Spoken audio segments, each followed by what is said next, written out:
What's going on, people? Lukman Abibia, aka Mr. Lukey. Welcome back to the channel, and today I'm going to be showing you how to do pull-ups the right way.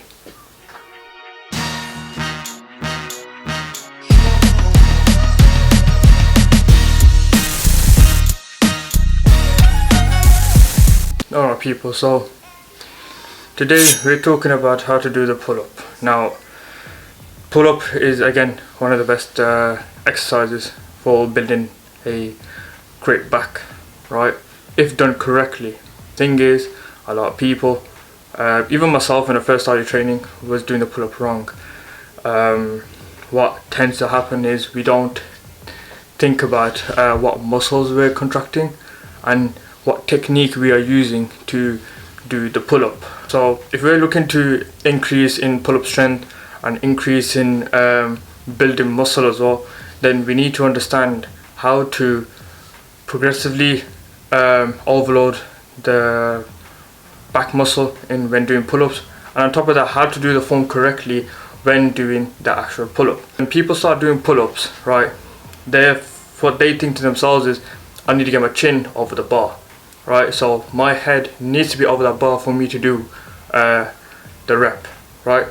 But in reality, that's going to cause a lot of problems and a lot of strain on your neck, and you're not even 9 times out of 10 you won't be feeling it in your back, but you'll be feeling it in your biceps and your rear delts. What people do as well is when they come to the bar, they'll come to the bar and then they start pulling themselves up.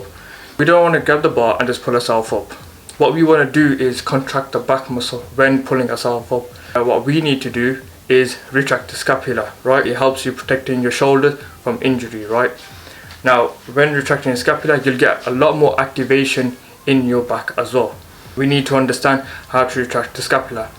So what you're going to do is, you're going to put your arms out in front, like so, and then you're going to think about pushing your shoulders back, right? So when you're pushing your shoulders back, what's that going to do is retract your back, but at the same time you're retracting your scapula. So when you've done that, you're going to push your shoulders down straight after. So it's like a small movement, like so. You can do boom, boom, and then that's your scapula retracted. Now, what happens is, 9 times out of 10 as well, our shoulders are rounded forward as well.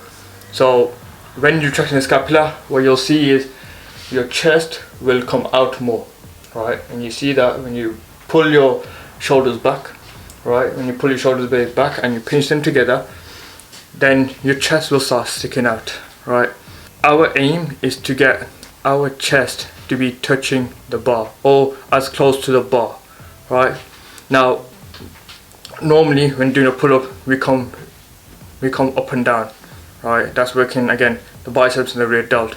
But when you have a slight angle, right? If you think about the lat pull down, right? You have 9 times out of 10 people lean back a bit and then they start doing the lat pull down, and the reason why that is because that small lean that you do backwards is a way more comfortable position in your back, i.e.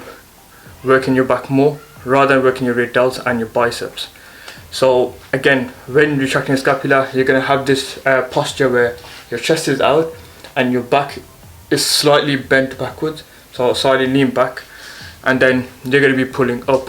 So what happens is you will start pulling up higher, and you'll go way over the bar as well, because you just have more explosiveness and more power when pulling up with your scapula retracted back and your shoulder blades pushed back as well. So you get a longer range of motion when you're doing the pull-up, right? So again, it's the same thing, right? You could do when you do overhand, like overhand grip. Then when you do underhand grip, again you do the same procedure. You're gonna bring your hands up out in front, and you're gonna push your scapula back, and then you're gonna start doing the pull-up. So it's the same principle of making sure your scapula is retracted, your shoulder blades are back, and your chest is sticking out, just so they can get that longer range of motion and that better contraction in the back. And make sure, right, we're contracting the muscle, the back muscle, at the top of the movement, right? But when you're right at the top, you want to be squeezing that back. It's the same when you bring the bar, when the lat pull down, when you bring it all the way down, you want to squeeze at the bottom. It's the same procedure over here as well.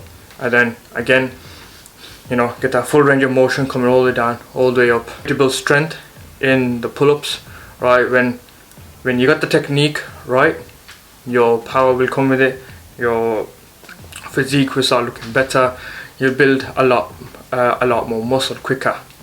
Now, in turn, when you start building power and you progress it overload, you can do different pull-ups, variations. You can do close grip, overhand, close grip, underhand, and things like muscle ups, and all sorts of things you can start doing when gaining strength and understanding the technique of doing a pull-up, right?